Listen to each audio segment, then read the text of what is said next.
Hi, and welcome to Lost Genre, Am I the A-Hole?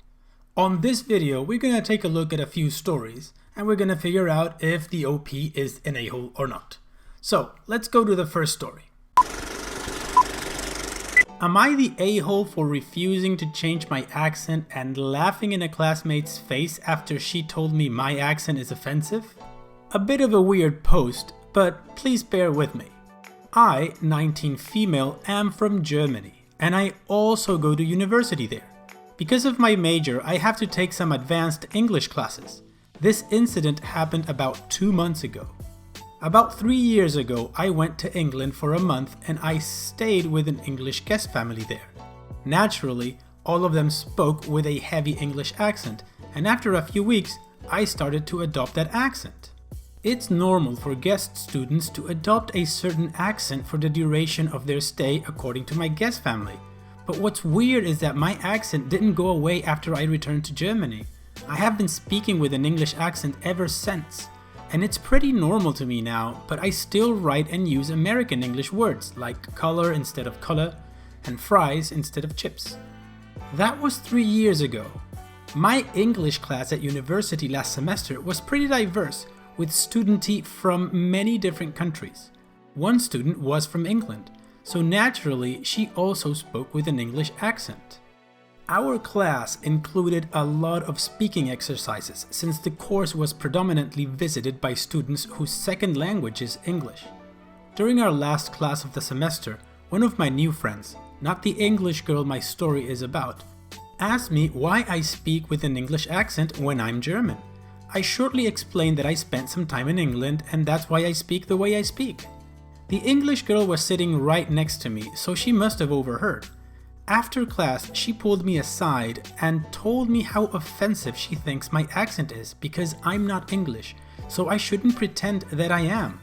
She also called my accent borderline cultural appropriation.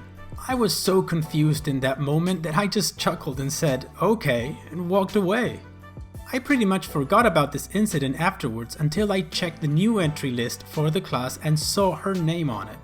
So, am I the a-hole for speaking with an English accent even though I'm not English and laughing in the girl's face after she confronted me about it? I really don't know if it's an a-hole move of me to speak with an accent where I'm not from. Edit. A lot of comments don't really believe that my accent changed within only 1 month and accuse me of faking it to seem special. I honestly don't know what to say except for yes, my accent is real and changed within that time span. I also didn't change the way I speak consciously. It just happened and I never even felt the desire to adopt an English accent or any other accent for that matter. Hope that clears things up.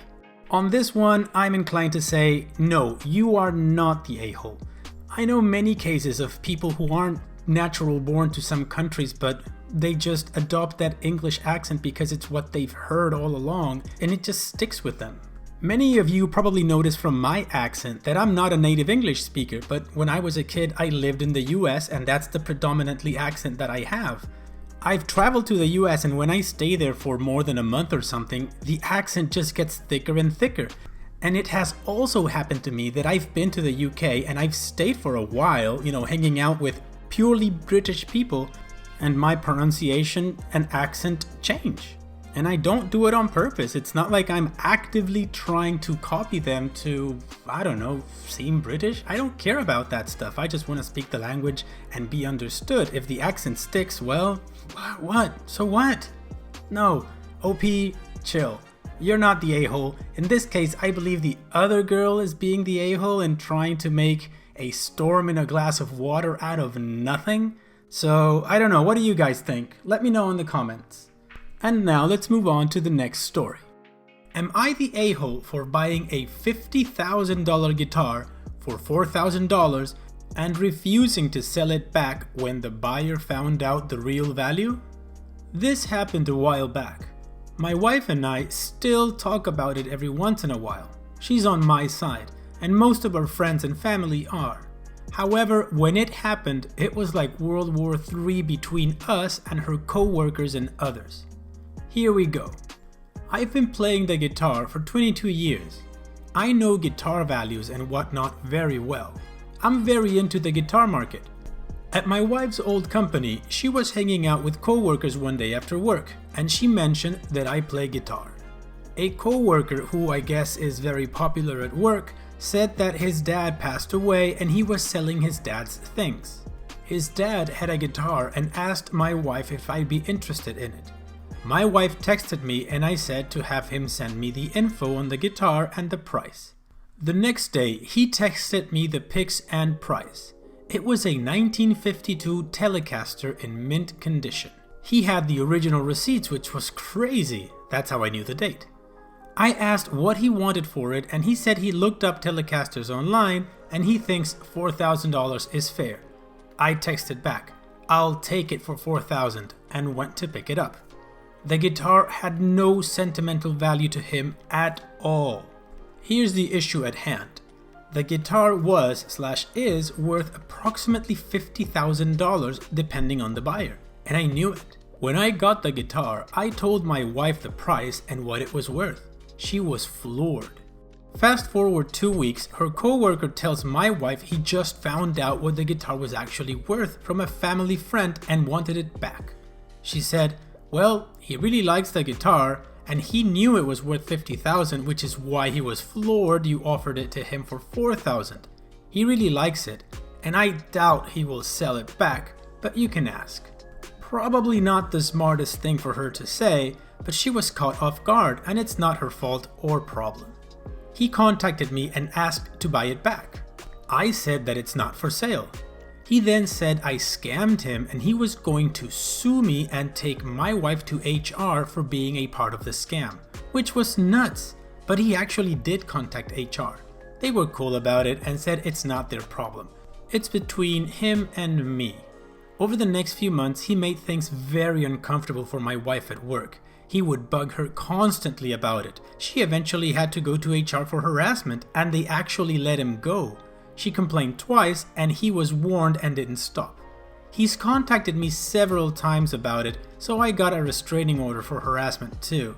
I blocked him too. I haven't heard from him in about a year.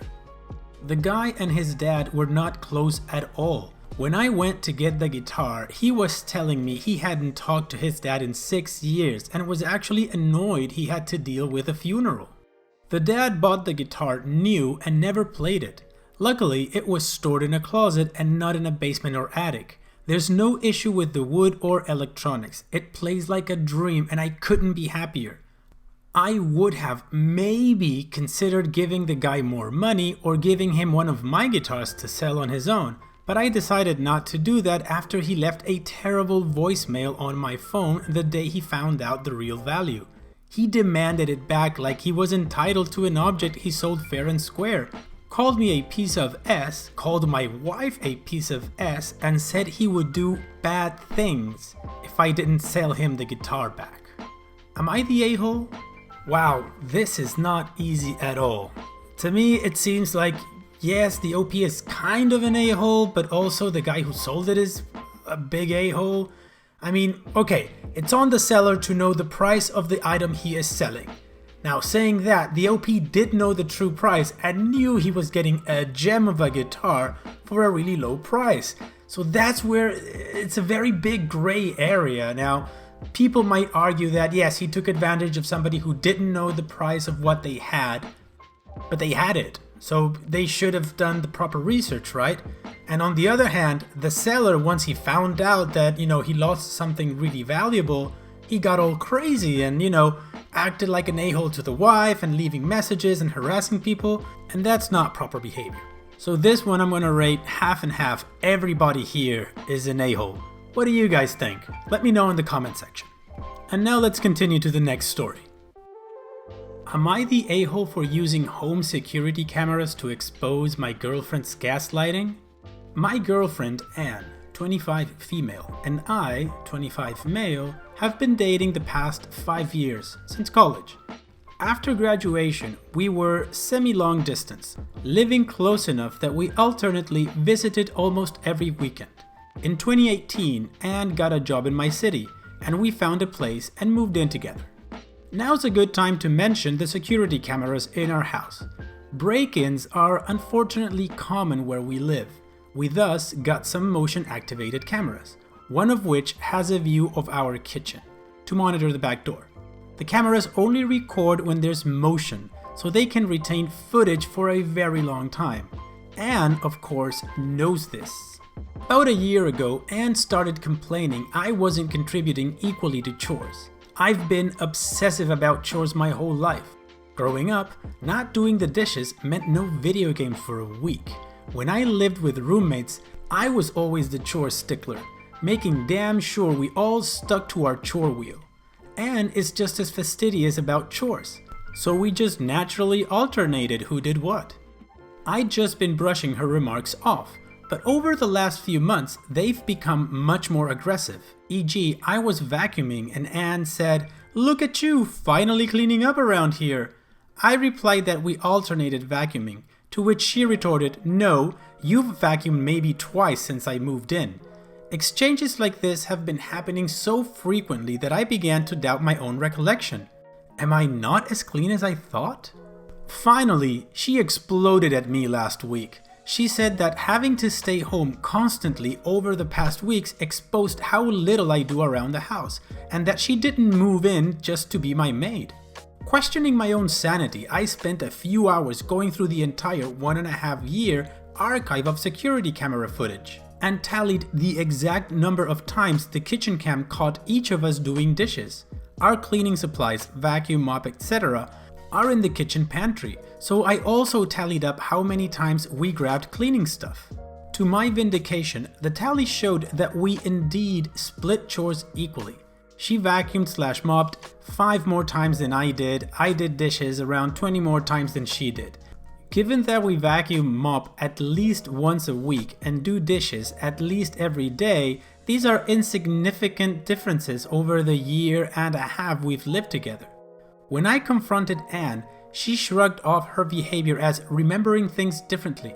But the real sin here was what I did, which she called an unforgivable violation of her privacy, akin to abusive stalking. She has broken up with me and is trying to move out, although obviously this is difficult due to current circumstances. I'm totally heartbroken. Anne was the love of my life and I can't believe she destroyed our relationship like this. To make matters worse, she told many of our friends, who are mostly siding with her. They've been texting me that what I did was creepy, abusive, controlling, invasive, etc. I'm at a loss. I'm beginning to think I'm the one who's off base here.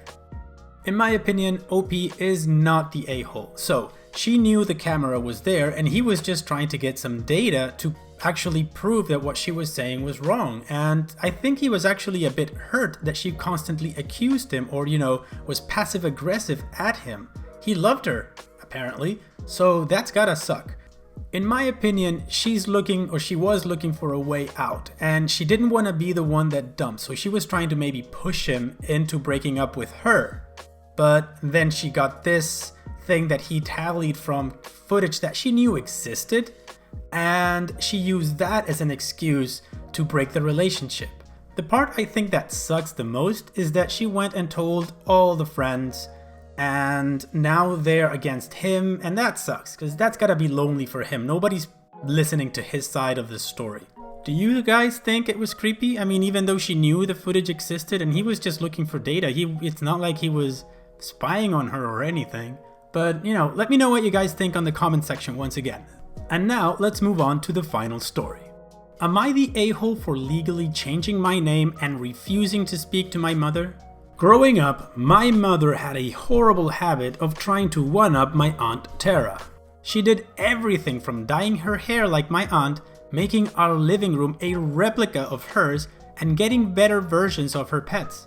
My mom was the pretty sister growing up, married better, and had better kids. This caused huge resentment for my siblings and I. Everything we did was thrown into our cousins' faces. This led to us not speaking to my mother that often and refusing to go see our Aunt Tara. I was close with my cousins, we went to the same school, but I hated when my mom was around. What made it even more awkward was the fact that my mom stole my Aunt Tara's names. My oldest brother is Martin and a year younger than cousin Martina. I'm named for my cousin Rebecca, I'm Becca, and we are 6 months apart. I started going by Eve, short for my middle name Evelyn, when I was 13. My mom refused to call me anything but Becca, but my whole family was more than happy to call me whatever I wanted. My brother went by his middle name as well. I turned 18 and my dad paid for the legal name change. I am now Evelyn, surname. My mom threw a fit and threatened to never speak to me again. I took her up on that offer and stopped contact. My dad has since divorced her, and at 25 I have not spoken to her in years. She has reached out to me and said she was in therapy, had started medication for bipolar, and she wants me in her life. I was almost tempted, but she ended the message with, "I miss my Becca." I told her she had the wrong person. There was no Becca here. I told her when she wanted to speak to Eve, I would be here.